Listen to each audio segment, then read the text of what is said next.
आज 10th class की physics में हमने पिछले दिन heating effect of the current start किया था। आज हम लोग उसके आगे चलेंगे। Heating effect of the current में हमने फॉर्मूला जूल्स लॉ से डिराइव किया था। H इज इक्वल टू होता है I स्क्वायर RT, ये होता है V square by R into T और होता है VIT। अगर हम इलेक्ट्रिक पावर की बात करें तो ये होता है I square R V square by R और VI। ये हमने फॉर्मूला के बारे में। आज हम इस पर कुछ न्यूमेरिकल प्रैक्टिस करते हैं। पहला question, calculate the heat produced at a resistance of 10 ohm when a current of 2 ampere passes in 50 second. ये क्वेश्चन, इस क्वेश्चन को देखिए। सबसे पहला काम हमें होना चाहिए कि इस क्वेश्चन का हम डेटा कलेक्ट करें। कैलकुलेट द हीट प्रोड्यूस, हमें हीट प्रोड्यूस निकालना है एट रेजिस्टेंस, रेजिस्टेंस भी दिया हुआ है 10 ohm. When a current I 2 ampere का करंट है, पासिस इन टाइम दिया हुआ है 50 सेकेंड। 50 सेकेंड दिया हुआ जी। तो इसे कैसे बनाएंगे? हमें फॉर्मूला पता है। H इज इक्वल टू होता है I square RT। H is equal to I square RT। तो I हो गया 2 स्क्वायर, R हो गया 10 और टाइम हो गया 50। तो ये हो गया 4 इंटू 10 इंटू 50, 20 और 2000 जूल, या कहें तो 2 किलो जूल। ये आंसर निकल के चला है।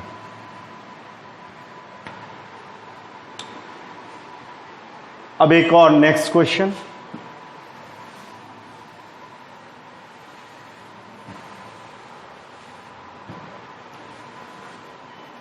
Calculate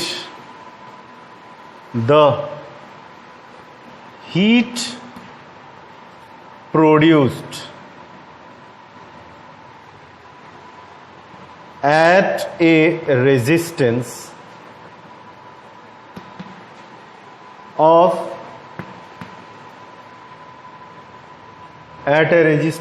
5 ohm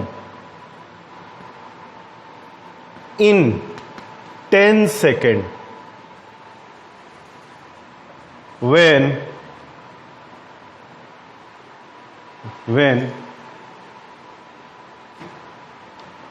4 volt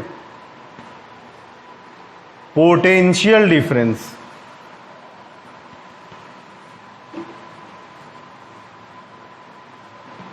is applied।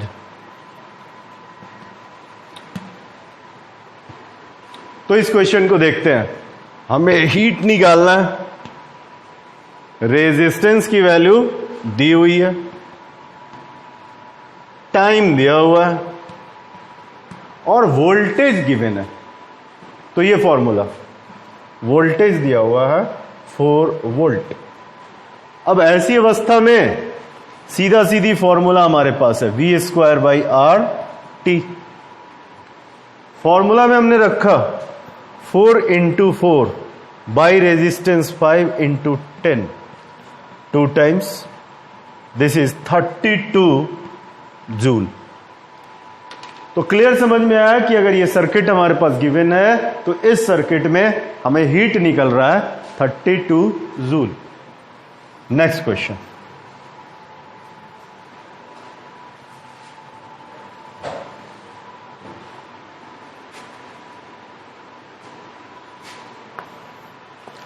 calculate the heat produced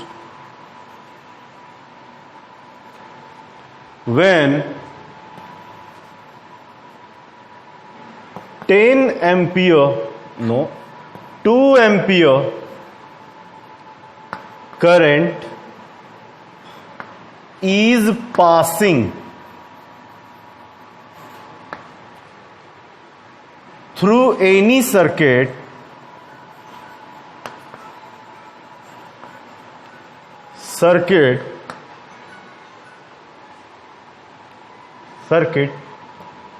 of potential difference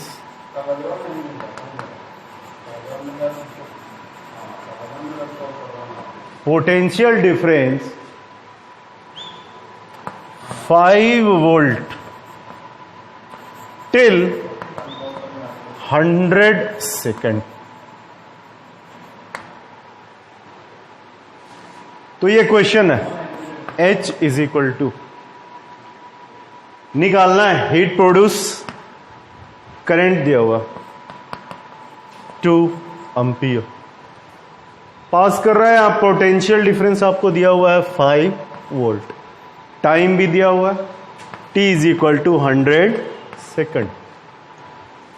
अब ऐसे केस में हमें थर्ड फॉर्मूला यहां चेक किया तो सीधा लग रहा है H is equal to VIT 5 into 2 into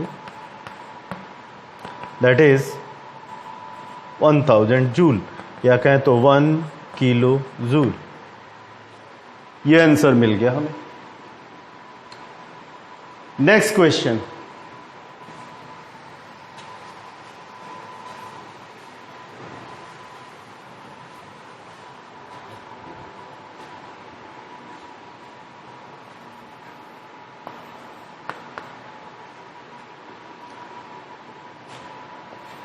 calculate the electric power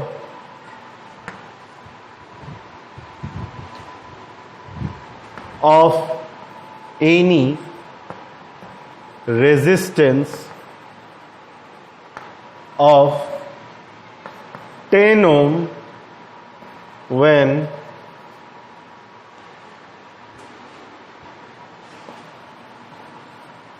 current is passing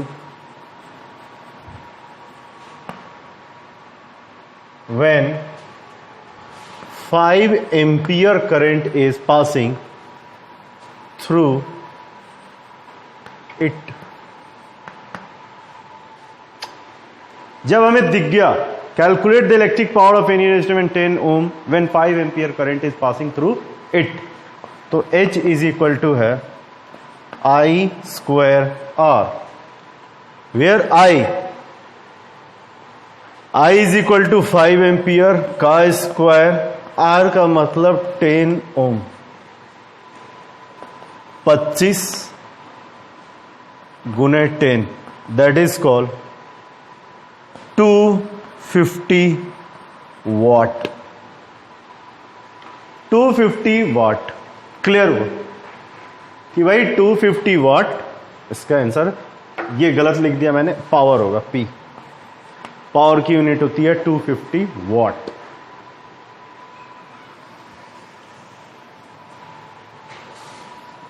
बस अब इसके बाद नेक्स्ट क्वेश्चन देखते हैं।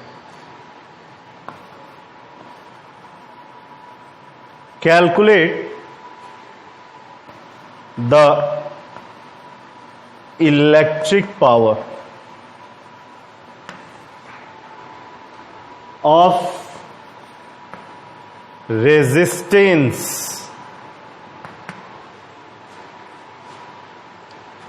to ohm when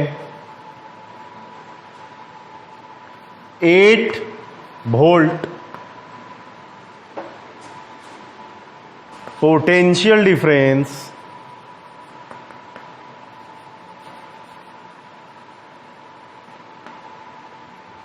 is applied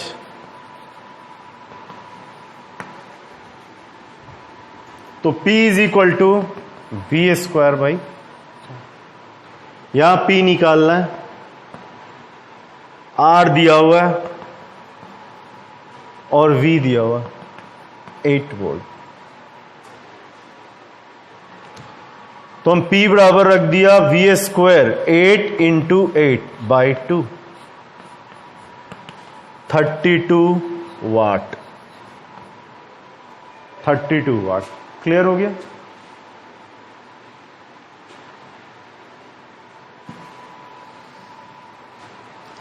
एक और क्वेश्चन प्रैक्टिस कर लेंगे।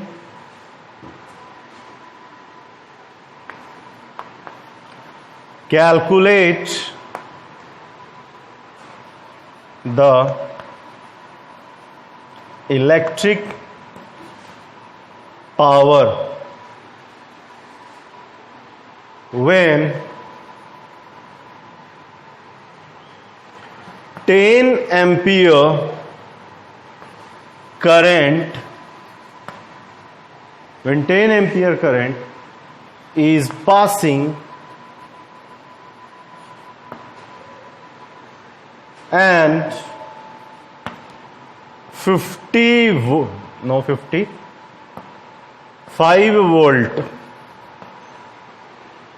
5 volt potential difference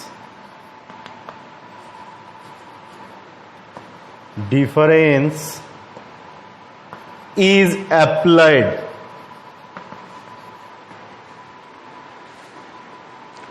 तो यहां देखिए P निकालना है, V 5 वोल्ट और I 10 एम्पियर। पता है VI होता है 5 इंटू 10, दैट इज कॉल्ड 50 वाट। 50 वाट। तो हमने लगभग सारे फॉर्मूलाज पर एक एक क्वेश्चन देके समझ लिए।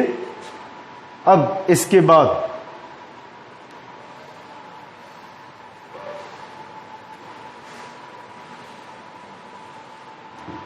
लास्ट में हमें कुछ डोमेस्टिक, इस चैप्टर के लास्ट में कुछ छोटे छोटे टॉपिक्स समझने हैं, like domestic wiring.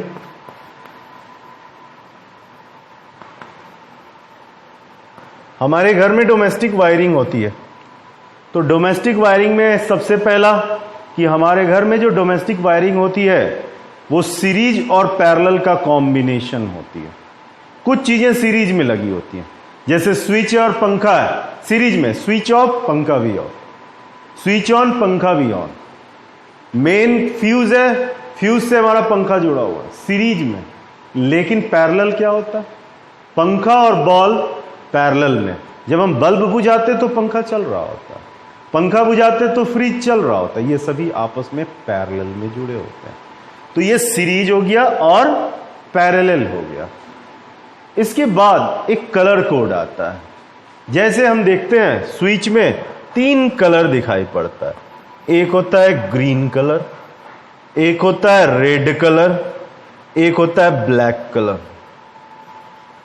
Red colour जो होता है इसको लाइव वायर बोलते हैं, लाइव वायर। इसको न्यूट्रल वायर बोलते हैं और इसको अर्थ वायर बोलते हैं। जब भी बाहर से इलेक्ट्रिसिटी आ रही होती है तो वो एंट्री करती है लाइव वायर में, यानी कि इसी वायर में करंट होता है। तो फिर ये वायर क्यों लगाई जाती है?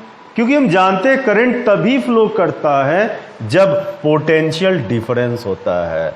मान लीजिए इसका पोटेंशियल डिफरेंस इतना है और इसका इतना है, तभी तो यहां करंट से फ्लो करेगा। तो हमेशा करंट जो होता है high potential to low potential flow करता है। तो green wire, earth wire, live wire. तो लाइव वायर में करंट हमेशा live wire to neutral wire flow करती है। तो लाइव वायर, न्यूट्रल वायर में किसी भी प्रकार का करंट नहीं होता है, लेकिन इसे जोड़ा जाता है ताकि करंट हमेशा हाई पोटेंशियल से लो पोटेंशियल की तरफ फ्लो कर पाए, इसलिए इसको जोड़ा जाता है। अब एक बात होती है ये अर्थ वायर की। अर्थ वायर लगाया जाता है क्यों? हम जानते हैं अर्थ वायर जो होती है वायरिंग अर्थ में जा करके होती है।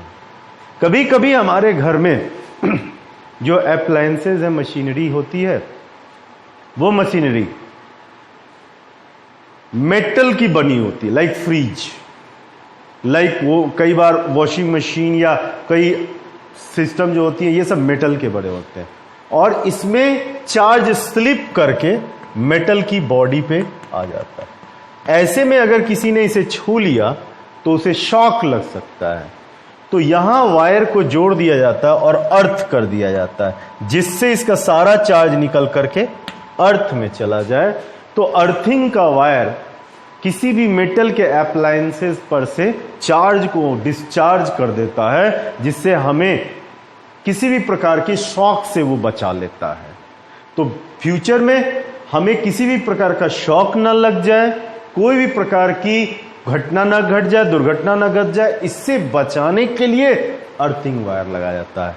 तो जब अर्थिंग वायर गड़बड़ हो जाए तो ये हमारे यहाँ कंप्यूटर में, लैपटॉप्स में करंट आने लगता है। इसीलिए अर्थिंग वायर हमें सेफ्टी के लिए बचाया जाता है, ताकि किसी भी प्रकार का शॉक ना लग जाए। सेफ्टी के लिए और भी काम किया जाता है। सेफ्टी के लिए हमारे घर में लगा होता है फ्यूज वायर।